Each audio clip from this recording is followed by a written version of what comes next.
بسم الله الرحمن الرحيم والحمد لله رب العالمين والصلاة والسلام على رسول الله وعلى آله وصحبه أجمعين وبعد.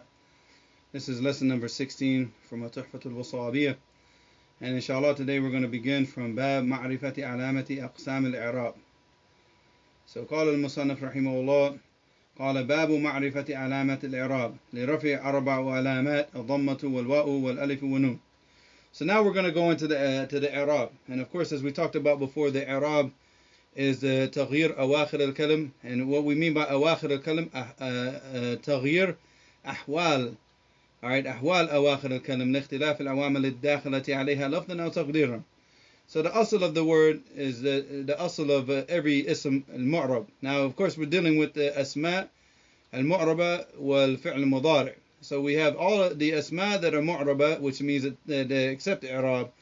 And then we have and so that cancels out all the asma. We're not dealing with the asma al-mabaniyah, okay? So we're only dealing with the asma al-mu'raba, and also the fi'l al-mudari', because the rest of the af'al, the fi'l amr, the fi'l madi, all of these are mabni always. The only one that takes the i'rab is the fi'l al-mudari', the fi'l al-mudari'.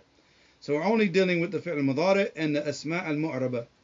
So here, when he said, and of course the asl of the asma, because the asl of the i'rab is for the asma, it's not for the af'al, because obviously the fi'l mudari' is an exception, and that's why they call it the mudari', because mudari' it means al-mushabih, because now it's similar, it's like yushabih, it means that it's like it's similar to something, mushabih, that it acts similarly to the ism, and some of its actions, and some of its sifat, its characteristics. So because of that, that's the reason why it accepts i'rab, and the other af'al, like the fi'l madi and the fi'l amr, they don't accept the i'rab. But the asl, if we go back to the foundation and the understanding of the i'rab, it goes back to the asma. And of course we're only dealing with the asma al-mu'raba. And the asl of the i'rab is the word is marfu'. And the asl of the rafa' is that it is with a marfu' bil-dhamma. Alright, like kitabun, baytun, alright, babun. Alright, so he said لرفع أربع علامات الضمة. So the first one is a dhamma wal waw wal alif wal nun. So here obviously with the nun it's dealing with the thubut nun. Alright, it's not just the nun is present, because you have, like for example, like the Jama' Mudhakkar Salim, you have the nun which is present, but it's here we're dealing with the thubut nun. If so for something to be marfu', the nun has to be there. And if it's not marfu', then that nun is not there. So this is something different. And inshallah, he's going to cover each one by one, inshallah. So he said, and this is the Sharih, the Sheikh Ahmed bin Thabit, he said, تقدم أن أقسام الإعراب أربعة. And he said that it's already been previously mentioned that the categories of i'rab are four. And this was in the previous chapter. وهي رفع ونصب والرفع والنصب والخفض والجزم. Which is the rafa', which is the the asl of it is a dhamma, the nasbu, which the asl of it is al-fatha, wal khaftu, which the asl of it is al-kasra, and the jazmu, which the asl of it is al-sakun. ولكل واحد من هذه الأربع مواضع تختص بها. And he said with each one of these there are four categories. There is a specific mawadi' is the plural form of mawdi'. Alright, so the singular form, mawdi', and the plural form, mawadi'. And it's the makan shay, it's a location of something. So for example, like each one has a different mawdi', a different, where the i'rab is going to be present. And like I said, this he'll go into one by one, because he's going to deal with each one. He's going to deal with the rafa' and the four different types of rafa', because the asl of it is the dhamma. And then there's times that the dhamma is not going to be present, so then you have the waw, the alif, and the nun. All right, and then he's going to show you each one and when this happens and when this happens and when this happens. So they're not always going to be in the same place. Some of them, like for example, with the asma al khamsa, the rafa is going to be with a waw, and it's going to be at the end of the first letter, but it always has to have something. It has to have something mudaf ilayhi. So you have to say abuk, abuhu, abuka. So the waw becomes the alamat rafa'. Like I said, and inshallah, this will go through one by one, inshallah. So he said, going back to this, he said, وَمِنْ هَذِهِ الْأَرْبَعِ مَوَاضِعْ تَخْتَصُ بِهَا وَعَلَامَةٌ تَدُلُّ عَلَيْهَا. And then different signs that show that this is what it, to show you that this is what it is. وهي 14 علامة. أربع لرفع is 14 different signs to tell like what this word. 4 لرفع. So you got four different signs that show that something is marfu'. وخمس للنصب, and the 5 different signs that show that something is mansub.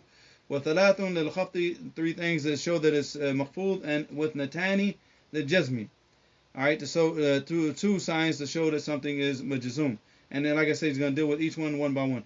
وسيذكرها المصنف على هذا الترتيب, and he said that the author of Al-Ajrumiyyah is going to mention them in that order. وبدأ منها بعلامة الرفع لقوته وشرفه. And he said he started off with the alamat al-raf', with the signs of something being marfu' because of its strength and its sharaf. Sharaf is like its dignified position in the language, because it's the asl. Because the strongest of all words is the ism, and as we went through in the very beginning of the book, that the ism is the mushtaqun min kalimat as-sumu', and the sumu', it comes from the word sama, which means ala. So because the ism ala sahibihi, ala sahibihi, that means that it's risen above its 2 companions, which are the fi'l and the harf. Because the ism, you can make a sentence from two like ismani. You can make تستطيع تكون جملة من اسمين, but you can't do that with a فعلين or حرفين or فعل وحرف. So no sentence is complete in the Arabic language until you put an ism with it. So for that reason, the ism itself has sharf. And because the asl of the ism is what? Al-i'rab. And the asl of al-i'rab is what? That is marfu', that is a raf', which is and the asl of the raf' is a dhamma. So for that reason, this becomes from the ashraf, alamat. So that's why he started. He started with the strongest one and then went down to the weakest one. So you notice that the weakest one is the jazm. Now why is that the weakest one? Because the jazm is only for the af'al. It's not in the asma. So you have first off, you start off with the qism mushtarak bain al-ism, ism wal-fi'l, which is the raf' and the nasb. Alright, then you go to the qism that is only for the ism, which is the khafd. And then you go to the qism, or the category that's only for the af'al, which is the weakest of the categories, which is a jazm. Alright, and that's the reason why he put the order that he put the order in. And that's what you see throughout a lot of the books of Nahu. So he said, وَسَيَذْكُرُهَا الْمُصَنِّفُ عَلَى هَذِهِ التَّرْتِيبِ وَبَدَأَ مِنْهَا بِعَلَامَةِ الرَّفْعِ لِقُوَّتِهِ وَشَرَفِهِ وَلِكَوْنِهِ إِعْرَابِ الْعُمَدِ كَالْفَاعِلِ وَغَيْرِهِ. And he said, and because it's the i'rab of the umad. The umad, it comes from the word al-umda. And of course the umda is أي شيء يعتمد عليه. It's relied on. It depends on, just like a pillar, like the pillar of a structure. It's a umda. All right, and that's why you see with like Abdul Ghani al-Maqdisi rahimahullah, he called his book Umdat al-Ahkam. That these are the ahadith that the ahkam like ta'tamid alayha. So that's why he called it Umdat al-Ahkam. So the umda, anything that's in speech that's an umda, it means that you can't take that out of the speech. And that's generally, you see, that's the ism, because the ism is what completes the speech, so it becomes the umda of the speech. So like for example, you have a fi'l, you have to have a fa'al, and the fa'al has to be what? Ism. You can't take the fa'al out and just keep the fi'l and just say dhahaba. Who's the fa'al? No, ما فيش فa'al. ذهب فقط. No, that's not kalam. That's hamaqa. That's like complete foolishness and stupidity if somebody were to try to say that was speech. So no kalam is completed without an ism. So you either have the ism, like so the sentences, they can be made up of two ismain, which is the mubtada wal khabar, zaydun qa'imun, or min fi'l wa ism, dhahaba zaydun. But the thing is that it's not going to be complete until you have an ism. So you have to have that. So that becomes an umda. And so since the asma, you can't take them out. You can't take these umad. You can't take these pillars of the speech out. So that becomes, it goes to show the sharf of this. And that's why he said, وَلِكَوْنِ إِعْرَابُ الْعُمَدِ كَالْفَاعِلِ وَغَيْرِهِ, because the fa'il is going to be marfu', right? And the mubtada wal khabar marfu'. So these are the umad, These are the umad. So these are the pillars of speech. And because of their asl being that they go back to being marfu', so that's why he starts with that asl. He said, فَذَكَرَ أَنَّهَا أَرْبَعَ عَلَامَاتٍ. Alright, so he mentioned that there are 4 signs. واحدة منها أصلية وهي الضمة, the original one, which is the dhamma. وثلاث نائبة عنها. Na'iba, it means it takes the place of something in its absence. So this is a na'ib. So, na'ib, it means it takes the place of something in its absence. So, for example, in the absence, like for example, like abuka, here we have the waw. Okay, we have the waw because it's difficult to say abawuka, abawuk. All right. So for that reason, the absence of the dhamma and the fact that it's not feasible to put the dhamma here, so then the waw will take the place of the dhamma. So when we do the i'rab, if we say ja'a abuk, we would say like ja'a fi'l madi mabniyun ala al-fath la mahalla lahu min al-i'rab abuk. So abu would be the fa'ilun marfu' wa alamat rafihi al-waw niyabatan an al-dhamma li'annahu min al-asma' al-khamsa. If you consider it khamsa, if you consider it sitta, because you consider al-han to be from the asma, then you would say the asma is sitta. But we'll get into that inshallah later. So then you say like, and then abu is mudaf, and the kaf damir muttasil mabniyun ala al-fath fi mahall jar bil mudaf is the mudaf ilay. So but the i'rab of abu here is going to be marfu' wa alamat rafihi al-waw niyabatan an al-dhamma. So this is what we talk about niyaba, because here the waw has to take the place of the dhamma, because the dhamma cannot be present here. So he said alright, so he said واحدة منها أصلية وهي الضمة وثلاث نائبة عنها عند عدم وجودها وهي الواو والألف والنون والثابتة. And then he mentioned the 3 that are going to take the place of the dhamma in its absence, which is the waw, alif, and the nun athabita. The nun athabita, because this is the thubut nun. Alright, and we'll get into that in later on inshallah. He said فمتى وجدت في الكلمة علامة من هذه العلامات عرفت أنها مرفوعة. So if you see any of these 4 signs in a word, in any word, this is a sign that it is marfu'a. So marfu'a doesn't mean that it's always going to be with a dhamma. So it can be with a dhamma, which is the asl, or it could be with one of the other 3 signs. Alright, and the next part he said mawadi' al-dhamma. So the location and the place of the dhamma, like where do we see the dhamma? Like with which words? But he said قال صاحب الأجرمية, he said فأما الضمة فتكون علامة لرفع في 4 مواضع فالاسم المفرد وجمع تكسير وجمع مؤنث السالم والفعل المضارع الذي لم يتصل بآخره شيء. He said for the dhamma, he said it is going to be alamat liraf'. So it's going to be a sign for something being marfu' in 4 mawadi', 4 different situation might be the better translation for this word. Allah musta'an. Because like I said, the word mawdi' refers to location, but it can also refer to some type of occasion or situation. So if you about the mawadi', I guess the better translation would be in 4 situations, like not the actual location, because the location is going to be at the end of the word, in all the words, except for obviously if it's taqdiri, then no. So he said if you about the mawadi', al-ism al-mufrad here, and with the ism al-mufrad in each chapter, it's going to refer to something different. So when we talk about the mufrad, when we're talking about like the mubtada, it has a meaning. When we talk about the munada, it has a meaning. When we talk about here now in this chapter, it has a different meaning. So the ism al-mufrad, as the sahib al-sharh is going to mention, is ma laysa muthanna wala majmu'an wala mulhaqan bihima. And inshallah I'll get to that in a second, and I'll explain exactly what he means by that in a minute. But that's what's meant here. All right. And he said wa jam'a taksir وجمع المؤنث السالم والفعل المضارع الذي لم يتصل بآخره شيء. And all of this is going to be explained in the explanation right now inshallah. So he said أقول الضمة هي العلامة الأصلية لرفع كما تقدم ولهذا بدأ بها المصنف. So he said that I say that the dhamma is the asl, is the original sign, the asl of the signs of a raf'. كما تقدم, like was previously mentioned, and that's why the author started with the dhamma.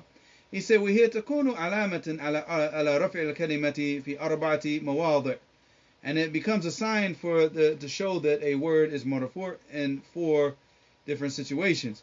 He said, الأول الاسم المفرد والمراد به هنا ما ليس مثنى ولا مجموعا ولا ملحقا بهما ولا من الأسماء الخمسة. So he said the first one is the ism al-mufrad, which is like he said in the definition, he said ما ليس مثنى. مثنى, it means that it's not the dual form. So Zaydani, Talibani, Baytani, anything that is dual, whether it's asli or whether it's like the actual word muthanna or mulhaq bil muthanna. Well, mulhaq bil muthanna, it means that it's grouped with it because it takes on the characteristics of it, even though it doesn't take on the full characteristics. So like for example, you have like ithnani with natani. This would be considered mulhaq bil muthanna because the asl of it doesn't have an asl, from its mufrad. There's no mufrad of ithnani with natani. You don't say ithan. And then, like ithan means one and ithnani. No, there's no such kalima as ithan or ithna. So for that reason, this is called mulhaq because it only has a dual form. So ithnani with natani is only going to be like that. So this is considered mulhaq bil muthanna. And he said, وَلَا مَجْمُوعًا. And here the majmu'an is dealing with the jam' mudhakkar as-salim. The jam' mudhakkar as-salim, which is like Zaydun, wa Muslimun, wa Talibun. And of course the jam' mudhakkar as-salim, from the conditions of the jam' mudhakkar as-salim, is that it has to either be, an alam, like Zayd, Zaydun, okay, Muhammad, Muhammadun, alright, and like that, or it has to be a sifa. So Talib, Talibun, like that. Qa'im, Qa'imun. So it has to either be alamiyah or what? A sifa. If it doesn't have those conditions, then it's considered mulhaq. So like for example, al-ardun, wal-alamun, and words like that, even though they have a singular form, but they don't fulfill the conditions of either being alamiyah or being wasfiyah. So for that reason, then it becomes mulhaq with the jam' mudhakkar salim, because it does the same action as the jam' mudhakkar salim, but it doesn't follow the same guidelines. All right. So he said ma laysa muthannan wala majmu'an wala mulhaqan bihima, and mulhaq, like I said, is grouped together with that thing, even though it doesn't fulfill all the conditions of it. Wala min al asma' al khamsa. So in all of these words, like you have al muthanna, you have jam' mudhakkar salim, and also what you'll see later on with the jam' mu'annath salim, which is like muslimat, all right, you also have a mulhaq with those also, but we'll get to that later inshallah. ولا من الأسماء الخمسة. And the أسماء الخمسة is أبوك وأخوك وهموك وفوك وذو مال. أبوك وأخوك وهموك, hamuki. All right, you should put that as a feminine form. So أبوك وأخوك وهموكي. All right, وفوك, which is the fam, which is the mouth, وذو مال.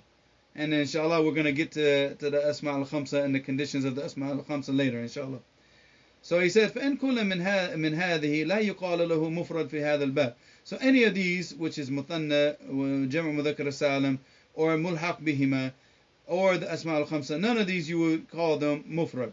سواء كان للمذكر. Alright, نحو جاء زيد. So جاء زيد. جاء, here we have الماضي مبني على الفتح لا محل له من الإعراب. زيد فاعل مرفوع وعلامة الرفع ضمته ظاهرة على آخره. So here زيد is mufrad. And then we have قال إبراهيم, the same. أو للمؤنث نحو جاءت فاطمة. وقوله تعالى وأخرجت الأرض أثقالها. So وأخرجت الأرض أثقالها أي موتاها. Motaha, like the earth, it spits out all of its dead and they become living on the earth, and this is for the day of judgment.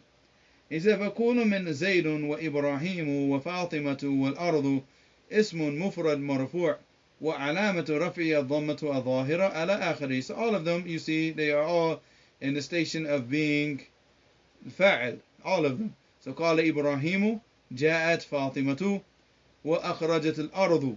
So all of them, they are in a position of being the fa'il, and the fa'il is marfu', and all of them, and they have a dhamma ala akhri because it's an ism al-mufrad. So the ism al-mufrad, it has the sign of the ism al-mufrad if it's marfu', is that it will have a dhamma. And inshallah today we're gonna نكتفي بهذا القدر inshallah, and we'll continue on with this in the next lesson inshallah. وإلى هنا سبحانك اللهم وبحمدك أشهد أن لا إله إلا أنت أستغفرك وأتوب إليك.